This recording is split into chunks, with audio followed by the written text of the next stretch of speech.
Hello दोस्तों, स्वागत है आप सभी का हमारे इस YouTube चैनल पाठ्यकला पर। दोस्तों, UGC net JRF political science की प्रिपरेशन के लिए हमारे YouTube चैनल पर इंडियन पॉलिटिकल थॉट की सीरीज चलाई जा रही है और उसी कड़ी में आज का यह हमारा चौथा लेक्चर है। पिछले 3 लेक्चर्स आप जाकर के हमारे प्लेलिस्ट में देख सकते हैं और इंडियन पॉलिटिकल थिंकर्स के बारे में जानकारी इकट्ठा कर सकते हैं। तो बाकी के जो पॉलिटिकल थिंकर्स हैं उनको आज हम लोग इस पार्ट 4 में देखेंगे। ठीक है, तो आइए स्टार्ट करते हैं आज का हमारा लेक्चर। और यह मेरे बारे में आप यहाँ पे देख सकते हैं। आइए हम लोग स्टार्ट करते हैं इंडियन पॉलिटिकल थॉट का पार्ट 4। और आज इस पार्ट 4 में जो हमारे फर्स्ट थिंकर हैं इंडियन पॉलिटिकल थिंकर, उनका नाम है कौटिल्य। ठीक है, कौटिल्य के बारे में आप लोग बहुत जानकारियाँ पहले से आप लोगों को पता होगी कि उन्होंने कौन से बुक्स लिखे थे। अर्थशास्त्र, है ना, इनको इंडियन मैकियावेली के नाम से भी जाना जाता है, तो ये पॉइंट आपको पता होनी चाहिए। ठीक है, और चंद्रगुप्त मौर्य के समय में, है ना, चंद्रगुप्त मौर्य के समय में कौटिल्य जो थे प्राइम मिनिस्टर की पोस्ट पे थे। और इनका आप टाइमलाइन देख लीजिए, 4th सेंचुरी BC था, है ना। और यहाँ पे देख सकते हैं आप टाइमलाइन 350 से 275 BC। अब आइए हम लोग इनके बारे में जो एडिशनल पॉइंट हमें जानने चाहिए वो मैंने यहाँ पे नोट कर दिया है, आपको मैं एक एक करके समझाता हूँ। तो दोस्तों, आप लोग कौटिल्य के बारे में यहाँ से कुछ पॉइंट्स आप यहाँ पे देख सकते हैं। देखिए, फर्स्ट पॉइंट जो कौटिल्य के बारे में आपको पता होनी चाहिए वो ये कि उनको चाणक्य या विष्णुगुप्त, है ना, उन्हीं का नाम था। तो आप लोग ध्यान रखिएगा कि चाणक्य और विष्णुगुप्त दोनों इन्हीं का नाम था। ठीक है, यहाँ पे देख सकते हैं आप लोग, चाणक्य और विष्णुगुप्त। ठीक है, दूसरा पॉइंट, वो प्राइम मिनिस्टर थे जब चंद्रगुप्त मौर्य शासन कर रहे थे। ठीक है, मौर्य डायनेस्टी जब स्टार्ट हुई, है ना, मौर्य डायनेस्टी से पहले नंदा डायनेस्टी थी।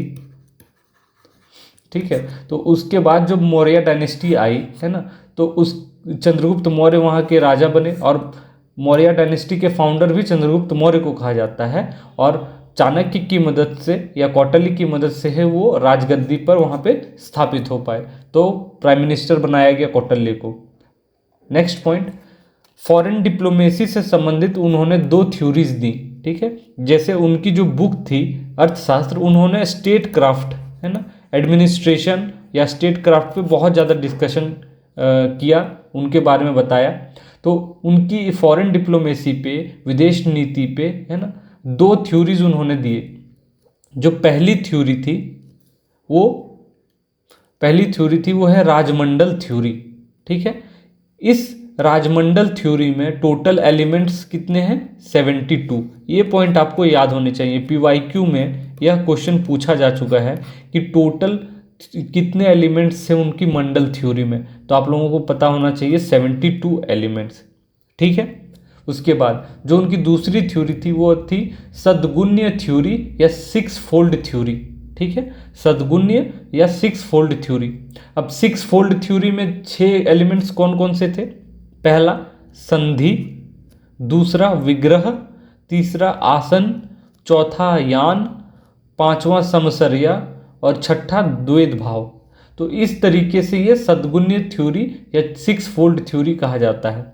अब जैसे संधि से इसका क्या संबंधित है कि ट्रीटी करनी चाहिए हमें अपने जो दोस्तों हैं, यानी कि जो हमसे मजबूत हैं, जो स्ट्रांग हैं, ठीक है, उनके साथ ट्रीटी कर लीजिए। और जब आप स्ट्रांग बन जाएं तो फिर उस ट्रीटी को रद्द कर दीजिए, तो विग्रह कर दीजिए। ठीक है, फिर यान हो गया। यान मतलब होता है मोबिलाइजेशन ऑफ फोर्सेस। ठीक है, यानी अपने फोर्सेस को मोबिलाइज करना। तो इस तरीके से इनका अलग अलग मीनिंग है, बट आप लोग ये याद रखिए कि 6 फोल्ड थ्योरी के अंतर्गत कौन कौन से चीज़ें आती हैं? संधि, विग्रह, आसन, यान, समसर्या और द्वैध भाव। ठीक है, अब नेक्स्ट पॉइंट हम लोग आगे बढ़ते हैं और देखते हैं। उनका मानना था, वो बिलीव करते थे किन चीज़ों पे? सेंट्रलाइजेशन ऑफ पावर पे। ठीक है, यानी कि जो पावर है यह कंसंट्रेटेड होनी चाहिए किन्हीं एक के हाथों में, सेंट्रलाइजेशन होना चाहिए, ठीक है। बहुत ज़्यादा पावर का डिसेंट्रलाइजेशन नहीं होना चाहिए, अन्यथा जो राजा के पास जो पावर होगी वो कम हो जाएगी, तो वो ये नहीं चाहते थे। दूसरी बात, वो रियलिज्म पे बहुत ज़्यादा फोकस्ड थे, यानी वो रियलिस्ट थिंकर थे। रियलिस्ट मतलब जो जिस तरीके से है प्रैक्टिकल चीज़ों पे वो ज़्यादा जोर देते थे। तो आपको ये ध्यान में होना चाहिए ये बातें, ठीक है। आगे बढ़ते हैं। उनको मैकेवली ऑफ इंडिया कहा गया, ठीक है, और किनके द्वारा? नेहरू जी के द्वारा, जब उन्होंने बुक लिखी डिस्कवरी ऑफ इंडिया, ठीक है। और यह बुक उन्होंने जेल जब उनको हुआ था उस समय जेल में बैठ करके उन्होंने यह बुक लिखी थी, और उसी बुक में, ठीक है, डिस्कवरी ऑफ इंडिया में उनको मैकेवली ऑफ इंडिया कहा, ठीक है। तो ये पॉइंट आपको पता होना चाहिए। नेक्स्ट, अर्थशास्त्र को जो बुक उनके द्वारा लिखी गई उनको नीति शास्त्र भी कहा जाता है, ठीक है। तो यह या तो आपको अर्थशास्त्र दे देगा या नीति शास्त्र दे देगा, तो आपको कंफ्यूज नहीं होना है, ठीक है। दोनों बुक एक ही उन्हीं के द्वारा लिखा गया, मतलब एक ही नाम है दोनों, ये पर्यायवाची शब्द है। नेक्स्ट, अर्थशास्त्र में 34 डिपार्टमेंट ऑफ गवर्नमेंट को उन्होंने बताया, यानी जो गवर्नमेंट के जो अलग अलग डिपार्टमेंट्स होते हैं, ठीक है, उनके बारे में इस बुक में बताया गया कि देयर आर 34 डिपार्टमेंट्स, मतलब जब चंद्रगुप्त मौर्य थे उस समय में तो 34 डिपार्टमेंट के बारे में उन्होंने बताया, ठीक है। उसके बाद जो उनकी एक इम्पॉर्टेंट थ्योरी थी उनका नाम था सप्तांग थ्योरी, ठीक है, सप्तांग थ्योरी उनके बुक का नाम था। अब उस बुक में सप्तांग थ्योरी में उन्होंने क्या क्या बतलाया? सप्तांग थ्योरी ऑफ स्टेट में पहला किंग, ठीक है, यानी कि राजा होगा, फिर अमात्या यानी कि जिनको मिनिस्टर कहा जाता था, अमात्या या मिनिस्टर, ठीक है। तीसरे जो एलिमेंट थे वो है दुर्गा, यानी फोर्टिफिकेशन, मतलब जैसे आपका किला है, ठीक है, तो उसको किलाबंदी करना ताकि कोई अटैक ना कर पाए। चौथा जनपद, यानी कि टेरिटरी, जो आपका एरिया है ना, टेरिटरी है। पांचवा कोष, यानी कि ट्रेजरी, जो आपका मतलब अमाउंट होगा, जो पैसा वैसा होगा, जो भी धन वन होगा, ठीक है, तो वो ट्रेजरी या कोष। छठ में बल, यानी कि मिलिट्री स्ट्रेंथ को ये शो करता है। और सातवां मित्र, यानी अलाइज, आपके कुछ दोस्त होने चाहिए, है ना, जैसे आज दुश्मन है कोई, ठीक है, ये सपोज दुश्मन है, इनके जो पड़ोसी में होंगे, ठीक है, ये आपके दोस्त होने चाहिए। तो जो दुश्मन के बगल में है, जो पड़ोसी हैं, वो आपके दोस्त होने चाहिए। तो इस तरीके से उन्होंने सप्तांग थ्योरी ऑफ स्टेट बताया, जिसमें 7 एलिमेंट्स थे, किंग, अमात्या, दुर्गा, जनपद, कोष, बल, मित्रा, ठीक है। अब हम लोग आगे देखते हैं, और उन्होंने कोर्ट के बारे में, जो अदालतें हैं उनके बारे में बताया कि उस समय कोर्ट 2 प्रकार के थे। एक को कहा जाता था धर्मस्थियाज, जो कि सिविल केसेस से डील करते थे। सिविल केसेस मतलब कि जैसे मैरिज हो गया, है ना, डिवोर्स हो गया, इन सब मामलों में धर्मस्थियाज जो कोर्ट होता था वो डील करता था। दूसरा कोर्ट था कंटक शोधना, ठीक है, यह क्रिमिनल केसेस से रिलेटेड केसेस को डील करता था। तो आपको ध्यान में रखना है कि कोर्ट 2 प्रकार के होते थे, धर्मस्थियाज और कंटक शोधना। धर्मस्थियाज सिविल केसेस को डील करते थे, कंटक शोधना क्रिमिनल केसेस को, ठीक है। उनके समय में एक टर्म आता है रूपादर्शका, ठीक है, रूपादर्शका, जिनका मतलब था इंस्पेक्टर ऑफ कॉइन्स। जब कॉइन्स मिंट होती थी, जो कॉइन्स बनाए जाते थे, तो उनकी जांच करने के लिए एक पर्सन होते थे जिनको रूपदर्शका के नाम से जाना जाता था। तो यह पॉइंट, इतने सारे पॉइंट्स आपको कौटिल्य के बारे में जानकारी होनी चाहिए, ठीक है। अब आइए हम लोग दूसरे पॉलिटिकल थिंकर की ओर बढ़ते हैं, और जो दूसरे पॉलिटिकल थिंकर हैं आज के, उनका नाम है मोहम्मद इकबाल, ठीक है। मोहम्मद इकबाल का आप लोग टाइमलाइन देख लीजिए, 1877 से 1938 का इनका टाइमलाइन है। इन्होंने ही सारे जहां से अच्छा हिंदुस्तान हमारा करके शायद वो लिखा है, मैं शायद आगे उसको नोट कर दिया हूँ, मैं आगे आपको बताता हूँ। इनके द्वारा जो बुक्स लिखे गए उनमें पहली जो बुक है वो है the call of marching bell, 1924 में पब्लिश हुई। दूसरी बुक है द सीक्रेट्स ऑफ सेल्फ, जो कि पब्लिश हुई 1915 में, ठीक है। थर्ड जो बुक है उनका नाम है reconstruction of religious thought in Islam, जो कि पब्लिश हुई 1930 में। चौथी बुक है the development of metaphysics in Persia, यह बुक पब्लिश हुई 1908 में। 5वीं बुक है जबूर ए आजम, यह बुक पब्लिश हुई 1927 में। ठीक है। एक नेक्स्ट बुक है उनकी स्ट्रे रिफ्लेक्शन। ठीक है। 7वीं बुक है जाविद नामा और यह पब्लिश हुई 1932 में। तो ये सारे बुक्स के नाम आपको याद होने चाहिए जो इकबाल ने लिखे ना 1877 से 1938 का टाइमलाइन है। इनके बारे में जो एडिशनल पॉइंट हमें पता होना चाहिए वो मैं आपको यहाँ पे बताता हूँ।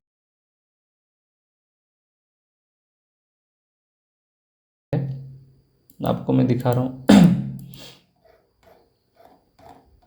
ठीक है। तो आइए हम लोग देखते हैं इनके बारे में जो एडिशनल पॉइंट हमें जानकारी होनी चाहिए। ठीक है। और ये देखिए यहाँ पे मैंने लिख दिया है कि उनको रेफर्ड किया जाता था अलामा। ठीक है। जो उनको वहाँ पे गवर्नमेंट जो थी, ठीक है, पाकिस्तान की जो गवर्नमेंट थी या पाकिस्तान के जो लोग थे वो उनको अलामा के नाम से बोलते थे। तो यदि पूछा जाए क्वेश्चन में कि अलामा के नाम से किनको जाना जाता था तो मोहम्मद इकबाल। ठीक है। उनको टाइटल मिला सर का टाइटल मिला 1922 में और वह टाइटल किनके द्वारा दी गई, किंग जॉर्ज 5। तो आपको ये पता होना चाहिए कि किंग जॉर्ज 5 के द्वारा उनको सर का टाइटल दिया गया। ठीक है। अब आगे देखिए उनको स्पिरिचुअल फादर ऑफ पाकिस्तान के नाम से भी जाना जाता है। ठीक है। तो इकबाल को स्पिरिचुअल फादर ऑफ पाकिस्तान भी कहा जाता है, यह बात आपको पता होनी चाहिए। ठीक है। नेक्स्ट पॉइंट, सारे जहां से अच्छा हिंदुस्तां हमारा उन्हीं के द्वारा लिखा गया। ठीक है। और इसी को कहा जाता है तराने हिंदी। ठीक है। तराने हिंद या हिंदी करके उन्हीं को, इसी को कहा जाता है सारे जहां से अच्छा हिंदुस्तां हमारा। तो यदि क्वेश्चन में दिया जाए कि तराने हिंद या फिर सारे जहां से अच्छा हिंदुस्तां हमारा के राइटर कौन है, किनके द्वारा लिखी गई यह, तो यह आपको सीधा सीधा जवाब देना है इकबाल के द्वारा। ठीक है। अब आइए आगे बढ़ते हैं और देखते हैं इनको पाकिस्तान ने ऑफिशियली कहा कि वो नेशनल पोएट ऑफ पाकिस्तान है। तो नेशनल पोएट ऑफ पाकिस्तान का टाइटल उनको दिया गया। तो यह बात आपको पता होनी चाहिए। ठीक है। उन्होंने इस्लामिक नेशनलिज्म का आइडिया को आगे किया 1930 में, है ना, यानी इस्लाम धर्म के आधारित एक नेशन होना चाहिए, यह उनका कहना था और यह 1930 में उन्होंने कहा। एक बात और जो पता होनी चाहिए वो ये कि उन्होंने सेकेंड राउंड टेबल कॉन्फ्रेंस जो कि 1931 में हुआ था उन्होंने अटेंड किया था। तो ये सारे पॉइंट्स आपको मोहम्मद इकबाल के बारे में जानकारी होनी चाहिए। ठीक है। अब आइए हम लोग अगले पॉलिटिकल थिंकर की ओर बढ़ते हैं और देखते हैं। तो हमारे जो पॉलिटिकल थिंकर हैं नेक्स्ट, उनका नाम है कबीर और यह 15th सेंचुरी पोइट थे। ठीक है। इन्होंने बहुत सारे दोहेज, है ना, दोहा वगैरह लिखा, जिनमें से जो बुक्स मेनली लिखा गया उनके द्वारा वो है बीजक। ठीक है। दूसरा कबीर ग्रंथावली।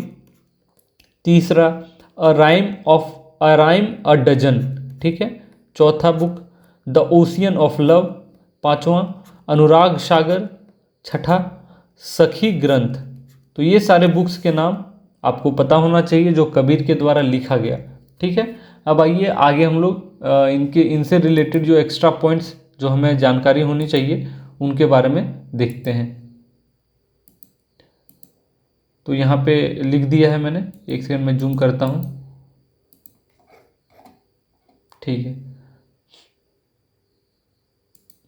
तो आप लोग देखिए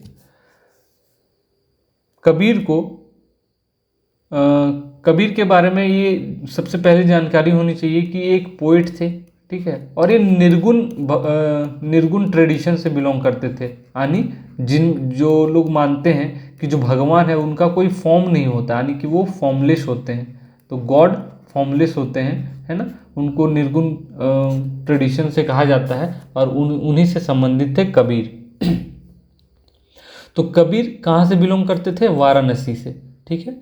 और वे इन्फ्लुएंस्ड हुए थे रामनंदा की विचारों से। ठीक है। तो रामनंदा जो भक्ति मूवमेंट से रिलेटेड हैं, है ना, उनसे वो प्रभावित हुए थे। तीसरा पॉइंट, उनके जो वर्सेस हैं यानी जो दोहे हैं जो उन्होंने लिखा, वो हमें कहाँ पे मिलते हैं? गुरु ग्रंथ साहिब में। ठीक है, तो गुरु ग्रंथ साहिब में उनके द्वारा जो लिखा गया दोहे वगैरह को हम लोग देख सकते हैं। ठीक है, अब इनके बारे में जो एडिशनल पॉइंट हमें पता होना चाहिए वो ये कि उनके जो मेजर वर्क्स हैं, ठीक है, जो भी उन्होंने काम किया, जो भी लिखा उन्होंने, वो मेजरली किनके द्वारा कलेक्ट किया गया था? तो गुरु अर्जन देव के द्वारा। ठीक है, जो 5वें नंबर पे सिख गुरु थे सॉरी, तो 5वें नंबर पे जो सिख गुरु थे उनके द्वारा उनके वर्क्स को कलेक्ट किया गया। नेक्स्ट, भक्ति मूवमेंट के वो प्रोपोनेंट थे, यानी वो भक्ति मूवमेंट को फैलाने में उन्होंने रोल निभाया, और वो निर्गुण ट्रेडिशन से थे, जैसे मैंने बताया, जो फॉर्मलेस गॉड के बारे में बात करते हैं, यानी कि भगवान का कोई आकार नहीं है, जो मूर्ति पूजा करते हैं वो सब नहीं वो करना चाहते थे, तो इसलिए। फिर कबीर ने क्रिटिसाइज किया था बेगमपुरा को। ठीक है, बेगमपुरा क्या है? एक आइडियल स्टेट है, रायदास के द्वारा दिया गया। ठीक है, जैसे आइडियल स्टेट के बारे में आप लोग जानते होंगे, प्लेटो का आइडियल स्टेट वगैरह, ये सब हम लोग देखेंगे जब वेस्टर्न पॉलिटिकल थिंकर्स को पढ़ेंगे, है ना। तो आइडियल स्टेट वैसा स्टेट होता है जो कोई आइडिया प्रपोज करता है कि इस प्रकार से राज्य होना चाहिए, जहाँ पे जस्टिस का क्या नियम होगा, है ना, इक्वालिटी किस प्रकार से होगी, किसको क्या अधिकार मिलेगा, यह सब चीज़ें आइडियल स्टेट में बहुत सारे थिंकर्स अपने अपने आइडियाज़ को देते हैं। तो रायदास जो उस समय के एक पोइट थे, या उस समय के भक्ति मूवमेंट से भी वो शायद रिलेटेड थे, तो उनके द्वारा जो आइडियल स्टेट का कंसेप्ट दिया गया, तो उस आइडियल स्टेट को उन्होंने कहा बेगमपुरा।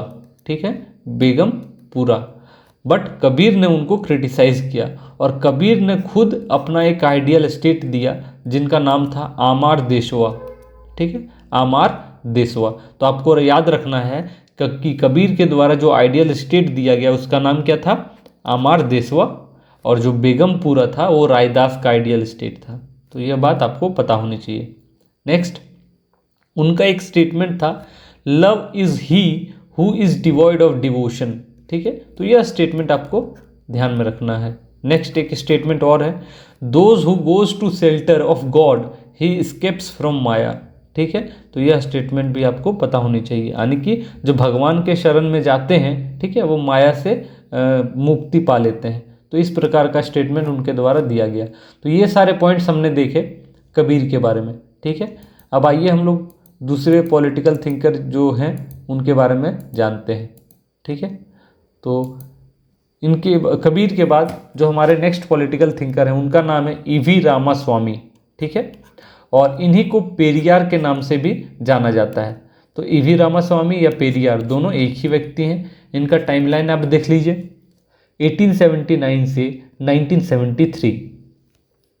इनके द्वारा जो बुक्स लिखे गए उनमें पहली बुक है वाई वेयर वुमेन इंस्लेव्ड। ठीक है, दूसरी बुक थॉट्स ऑफ पेरियार, तीसरी बुक ट्रू रामायण, जिसको सच्ची रामायण कहा जाता है, 1944 में। इस बुक के बारे में बता दूं, इस बुक को पहले बैन कर दिया गया था। ठीक है, फिर कोर्ट के द्वारा और ये सारी चीज़ें प्रोसेस होते होते फिर 1944 में यह बुक पब्लिश हुई। ठीक है, और बिल्कुल अलग पिक्चर रामायण का इस बुक में आपको दिखाया जाता है, जिसमें वो अधिक से अधिक क्रिटिसाइज करते हैं राम के चरित्र को। जितने भी कैरेक्टर्स हैं जो हम लोग वाल्मीकि रामायण में जानते हैं, ठीक है, उन सबको वो क्रिटिसाइज करते हैं और उनके अगेंस्ट में वो पॉइंट्स देते हैं। तो ये खैर ट्रू रामायण बुक उनके द्वारा लिखी गई। चौथी बुक जाति व्यवस्था और पितृसत्ता, ये नामक पुस्तक उनके द्वारा लिखी गई। पांचवी book caste should be destroyed why, तो यह बुक के नाम थे जो इन्होंने लिखे हैं रामास्वामी ने, या पेरियार के द्वारा लिखी गई पुस्तक का नाम है। यह पुस्तक आपको याद होनी चाहिए ये सारे नाम।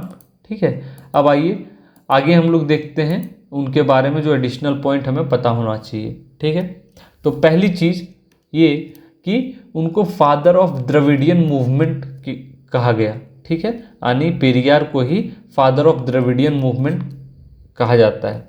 दूसरी बात, उन्होंने इंडियन नेशनल कांग्रेस को 1919 में ज्वाइन किया था और फिर रिज़ाइन दे दिया 1925 में।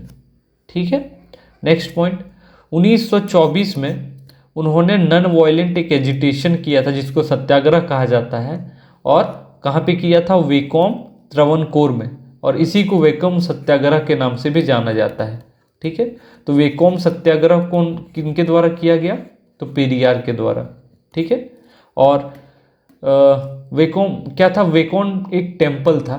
ठीक है, वेकोम एक टेम्पल था। वहीं वहाँ पे वो जो पाथ था, जो रास्ता था टेम्पल के सामने, वहाँ पे वो चाहते थे कि जो लोअर कास्ट के लोग हैं उनको भी अलाउ किया जाए कि वो इस रास्ते पे चल सके। तो इसी के लिए उन्होंने यह सत्याग्रह किया था। ठीक है, तो आप लोग याद रखिएगा वैकोम सत्याग्रह किनके द्वारा किया गया? तो पेरियार के द्वारा। ठीक है, फिर नेक्स्ट पॉइंट जो उनके बारे में पता होनी चाहिए वो ये कि जो उनकी बर्थ एनिवर्सरी है, कब है? 17 सितंबर को मनाई जाती है, और उस दिन को हम लोग सोशल जस्टिस डे के रूप में मनाते हैं। ठीक है, नेक्स्ट वैकोम सत्याग्रह, जैसे मैंने यहाँ लिख दिया 1924 में लोअर कास्ट को, ठीक है, पब्लिक पाथ यूज करने के से संबंधित था वैकोम टेम्पल के आगे। ठीक है, जैसे ये एक टेम्पल है सपोज, ठीक है, इसके सामने एक रास्ता है, तो इस रास्ते पे जो लोअर कास्ट है उनको भी अलाउ किया जाए चलने के लिए। ठीक है, और इसी सत्याग्रह के बाद उनको नाम दिया गया वैकोम वीरर का। ठीक है, वीरर मीन्स हीरो होता है, तो वैकोम का हीरो, इस तरीके से वैकोम वीरर का टाइटल उनको दिया गया। तो यह भी सवाल पूछा जा सकता है कि वैकोम वीरर के नाम से किनको जाना जाता है? तो आपको ध्यान में रखना है कि पेरियार को। ठीक है, उन्होंने सेल्फ रिस्पेक्ट मूवमेंट को चलाया। ठीक है, और कब हुआ? 1925 में सॉरी, तो सेल्फ रिस्पेक्ट मूवमेंट 1925 में उनके द्वारा स्टार्ट किया गया। उनको फादर ऑफ मॉडर्न तमिलनाडु भी कहा जाता है, तो ये पॉइंट भी आपको ध्यान में रखना है। उसके बाद जस्टिस पार्टी, ठीक है, जो कि 1916 में बना था। बहुत लोग कंफ्यूज कर जाते हैं कि जस्टिस पार्टी को बनाने वाले पेरियार थे, जबकि नहीं, यह गलत है। उन्होंने जस्टिस पार्टी को बनाया नहीं था, बल्कि उन्होंने ज्वाइन किया था 1938 में। ठीक है, 1939 में उस पार्टी के वो हेड भी बने।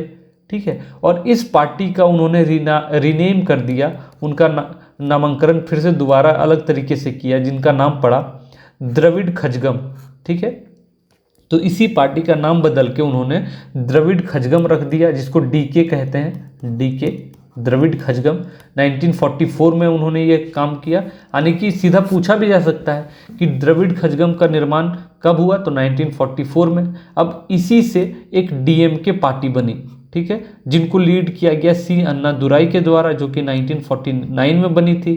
ठीक है, और फिर एक बनी एआईडीएमके, ठीक है, जो एमजीआर के द्वारा लीड किया गया, 1972 में बनी।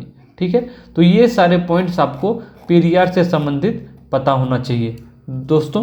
तो आज ये जो पॉलिटिकल थिंकर हैं, इनसे संबंधित जितने पॉइंट्स थे मैंने यहाँ पे कवर करवा दिए हैं। ठीक है, उसके बाद जो एक नेक्स्ट हमारे पॉलिटिकल थिंकर हैं, उनका नाम है जियाउद्दीन बर्नी। ठीक है, आप लोग इनके बारे में देख लीजिए। इनका टाइमलाइन है 1285 से 1357। ठीक है, और यह मुगल कालीन पोइट थे। ठीक है, मुगल के दौरान ये थे, और इनके द्वारा जो बुक्स लिखी गई उनमें पहली बुक है फतवा-ए जहांदरी। ठीक है, दूसरी बुक है तारीख-ए फिरोज शाही, तीसरी बुक तारीख-ए बर्माकी, चौथी बुक हसरतनामा। ठीक है, यह बुक ध्यान में रखिएगा। पांचवी बुक सलवत-ए कबीर, छठी बुक सना-ए मोहम्मदी। ठीक है, नेक्स्ट बुक मासीर-ए सादत। ठीक है, नेक्स्ट जवाबित, उन्हीं के द्वारा लिखी गई इनायतनामा-ए इलाही। तो ये सारे बुक्स के नाम आपको ध्यान में होने चाहिए जो जियाउद्दीन बर्नी के द्वारा लिखा गया। ठीक है, अब हम लोग इनसे रिलेटेड कुछ पॉइंट्स को जानते हैं। वो किनके कंटेम्परेरी थे? यह बहुत इंपॉर्टेंट सवाल है कि जियाउद्दीन बर्नी कंटेम्परेरी थे मोहम्मद बिन तुगलक के और फिरोज शाह तुगलक।